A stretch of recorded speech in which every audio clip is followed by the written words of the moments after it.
ધોરણ 11-12 સાયન્સના ફિઝિક્સ વિષયના તમામ ચેપ્ટરના વિડીયો જોવા માટે તથા એજ્યુકેશનને લગતી તમામ માહિતી મેળવવા માટે અમારી ચેનલને સબસ્ક્રાઇબ કરો અને બાજુમાં આપેલા બેલ આઇકન પર ક્લિક કરી ઓલ ઉપર કરો કે જેથી તમને અમારા નવા વિડીયોની નોટિફિકેશન સૌથી પહેલાં મળતી રહે।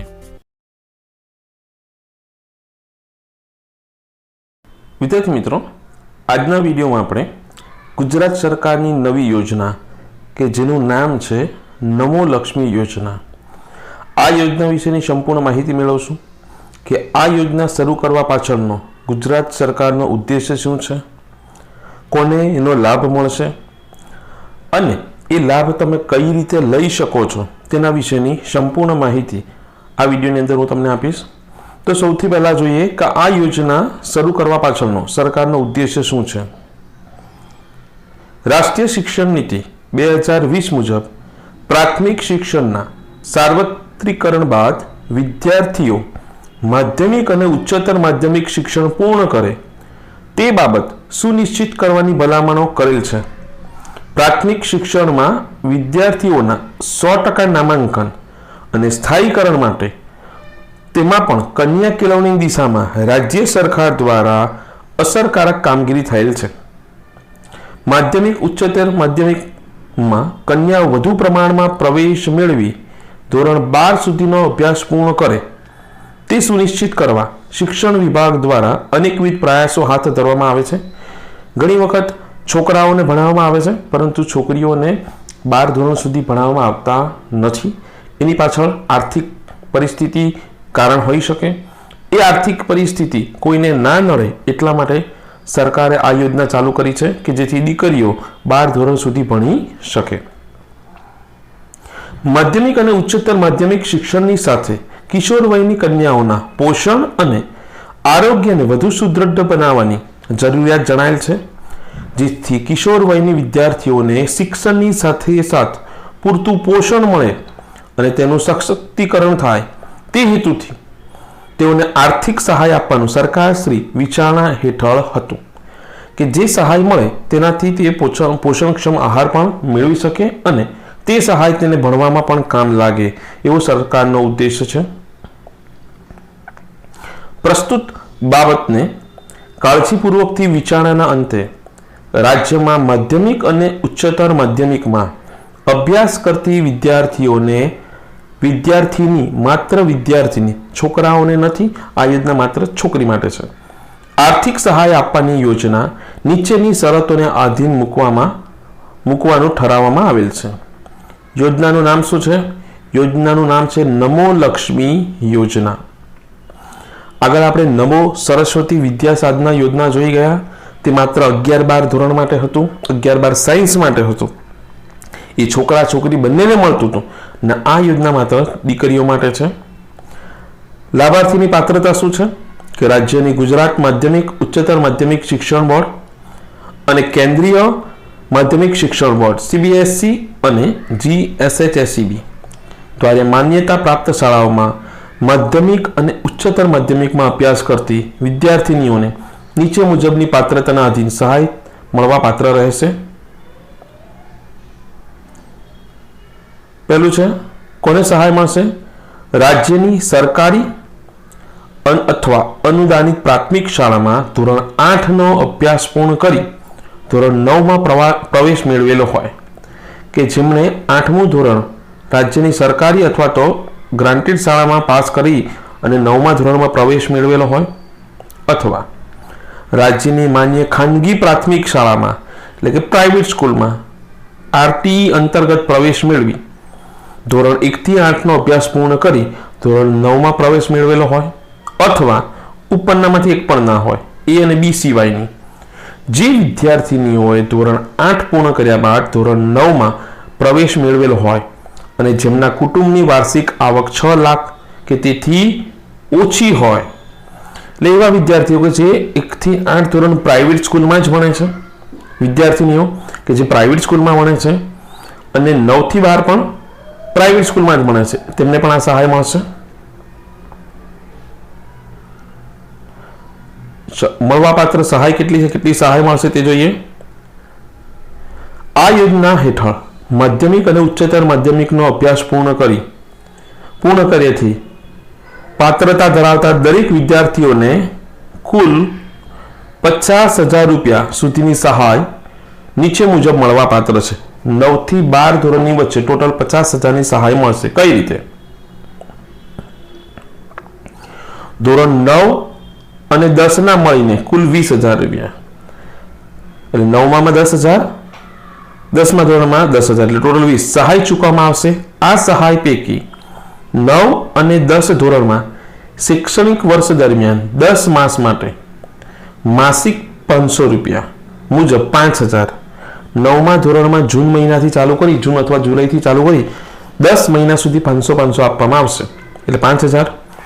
તે જ પ્રમાણે 10મા ધોરણમાં પણ જૂન કે જુલાઈથી સ્ટાર્ટ કરી 10 મહિના સુધી 500 એટલે બીજા 5, એટલે ટોટલ 10,000 થઈ ગયા 9મા અને 10મા થઈને. અને જ્યારે બાકીના 10,000 રૂપિયા ધોરણ 10ની બોર્ડની પરીક્ષા પાસ કરીએથી મળવા પાત્ર રહેશે. જે વિદ્યાર્થી 10મામાં ફેલ થાય છે તેને 5 અને 5 10,000 જ મળશે, અને જે 10મું પાસ કરશે તેને બીજા 10,000, એટલે કે ટોટલ 20 મળશે. આ 9 અને 10 થઈ ગયા. 11 12માં કઈ રીતે રહેશે? ધોરણ 11 અને 12ના મળીને કુલ 30,000 રૂપિયા સહાય ચૂકવવામાં આવશે.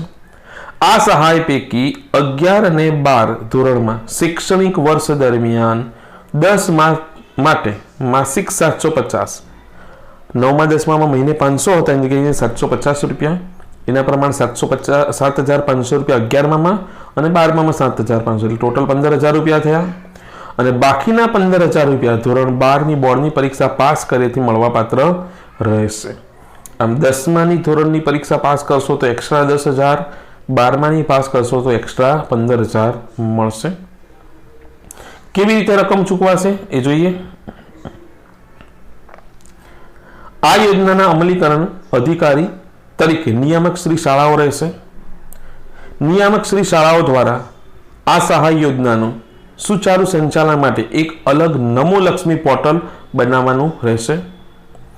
આ યોજના હેઠળ આર્થિક સહાયની ચૂકવણી નિયામક શ્રી શાળાઓ દ્વારા ડાયરેક્ટ બેનિફિટ ટ્રાન્સફર DBT એટલે કે એકાઉન્ટમાં થી વિદ્યાર્થીની માતાના બેંક એકાઉન્ટ ખાતામાં જમા કરવામાં આવશે. જે કિસ્સામાં વિદ્યાર્થીની માતા હયાત ના હોય તે કિસ્સામાં રકમ વિદ્યાર્થીનીના ખાતામાં જમા કરવામાં આવશે. પિતાના ખાતામાં થશે નહીં, એટલે તમારા મમ્મીનું બેંક એકાઉન્ટ ના હોય તો ઓપન કરાવી લેશો.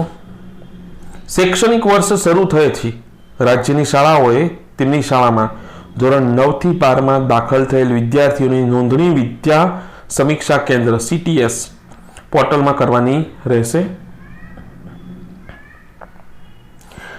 નિયામક શ્રી શાળાઓ દ્વારા CTS પોર્ટલ પર શાળાઓને કરેલ વિદ્યાર્થીઓની નોંધણી અને પાત્રતા અંગેની ખરાઈ સંબંધિત જિલ્લા શિક્ષણાધિકારી મારફત કરવાની રહેશે. ત્યારબાદ પાત્રતા ધરાવતા વિદ્યાર્થીનીઓની યાદી નમો લક્ષ્મી પોર્ટલ પર અપલોડ કરવાની રહેશે. પાત્રતા ધરાવતા વિદ્યાર્થીનીઓને શૈક્ષણિક સત્ર શરૂ થયાથી ચકાસણી પૂર્ણ કરી શકાય ત્યાં સુધી જૂન માસની સહાયની રકમ સંબંધિત બેંક ખાતામાં જૂન માસમાં જ જમા કરાવવાની રહેશે. અન્યથા મોડામાં મોડું જુલાઈ માસમાં જૂન અને જુલાઈ માસની સહાયની એક સાથે સંબંધિત બેંક ખાતામાં રકમ જમા કરાવવાની રહેશે. ત્યારબાદ શૈક્ષણિક વર્ષ દરમિયાન બાકીના મહિનાઓની સહાયની રકમ જે તે મહિનાની 10 તારીખ સુધીમાં સંબંધિત વિદ્યાર્થીનીઓની માતા અથવા વિદ્યાર્થીનીના બેંક ખાતામાં જમા કરાવવામાં આવશે. શૈક્ષણિક વર્ષ 2023-24માં ધોરણ 8 થી 11માં અભ્યાસ કરતી વિદ્યાર્થીનીઓ, એટલે હાલમાં જે 8, 9, 10, 11 કોઈ પણ ધોરણમાં છે તેમને શૈક્ષણિક વર્ષ 2024-25માં ધોરણ 9 થી 12માં પ્રવેશ મેળવે તો તેઓને પણ આ યોજના હેઠળ લાભ પાત્રતા રહેશે. તે માટે વિદ્યાર્થીનીઓનું પાત્રતાનું ધોરણ ઉપરના પેરેગ્રાફમાં જણાવ્યા પ્રમાણે જ રહેશે. શૈક્ષણિક વિભાગના અધિકારીઓ દ્વારા જ્યાં જરૂર જણાય ત્યાં વિદ્યાર્થીનીઓની હાજરી અંગેની સ્થળ તપાસ અચાનક શાળાને કોઈપણ પ્રકારની જાણ કર્યા વિના કરવામાં આવશે. જે દરમિયાન વિદ્યાર્થીઓની હાજરી અગાઉના મહિનાઓમાં સરેરાશ 80% નહીં જણાતી હોય તેવી વિદ્યાર્થીઓની સહાય બંધ કરી દેવામાં આવશે. જો કોઈ કારણસર વિદ્યાર્થી અધવચ્ચેથી શાળા છોડી દે તો તેવા કિસ્સામાં આગળની સહાયની રકમ મળવાપાત્ર રહેશે નહીં તથા વિદ્યાર્થીનીને ચૂકવેલા સહાયની રકમ પરત લેવાની રહેતી નથી. એટલે તમને જે પૈસા મળી ગયા તે પાછા નહીં લેશે, પણ નવી સહાય તમને મળશે નહીં. રિપીટર વિદ્યાર્થીના કિસ્સામાં જે તે ધોરણની સહાય એક કરતાં વધુ વખત ચૂકવવામાં આવશે નહીં. એટલે જ્યારે રેગ્યુલર અભ્યાસ કરતા હોય ત્યારે જ એમને સહાય મળશે. જો વિદ્યાર્થી આગળનો અભ્યાસ ચાલુ રાખે તો આગળના ધોરણમાં નિયમ અનુસાર સહાય મળવા પાત્ર રહેશે. વર્ષ 2024-25ની રિપીટર વિદ્યાર્થીઓને ધોરણ 9નો અભ્યાસ જે પ્રકારની શાળામાં કર્યો હોય તે જ મુજબની પાત્રતાના આધારે સહાય મળવાપાત્ર રહેશે. બોર્ડની પરીક્ષા ઉત્તીર્ણ કર્યેથી મળવાપાત્ર સહાય જ્યારે પણ બોર્ડ પરીક્ષા ઉત્તીર્ણ કરે તે પછી મળવાપાત્ર રહેશે. જે કિસ્સામાં વિદ્યાર્થી એકથી વધારે પ્રયત્ને બોર્ડની પરીક્ષા ઉત્તીર્ણ કરે તેવા કિસ્સામાં બોર્ડ પરીક્ષા ઉત્તીર્ણ કરે ત્યારે સહાય મળશે. એટલે કે ધારો કે કોઈ 12મા ધોરણમાં વિદ્યાર્થી છે, પહેલી ટ્રાયલે એ ફેલ થાય છે તો એને જે વધારાના 20,000 હતા તે મળશે નહીં. 15,000 કે 20,000 જે હતા તે 1 વર્ષ 2 વર્ષ પછી જ્યારે બોર્ડની પરીક્ષા પાસ કરે ત્યારે એને બાકીની ઉપરની રકમ મળશે. વિદ્યાર્થીને સરકારની અન્ય કોઈ યોજના હેઠળ સ્કોલરશીપનો લાભ મળતો હોય તો પણ આ યોજનાનો લાભ વધારાના લાભ તરીકે મળવાપાત્ર રહેશે. એટલે કે જે છોકરાઓ 11-12 સાયન્સમાં થાય છે તેમને નમો સરસ્વતી વિજ્ઞાન સાધના યોજના અને નમો લક્ષ્મી યોજના એ બંને યોજનાઓનો લાભ મળશે. જે કોમર્સમાં હશે 11-12 કોમર્સમાં તેમને માત્ર આ એક જ યોજનાનો લાભ મળશે. સાયન્સવાળાને બંને યોજનાનો લાભ મળશે.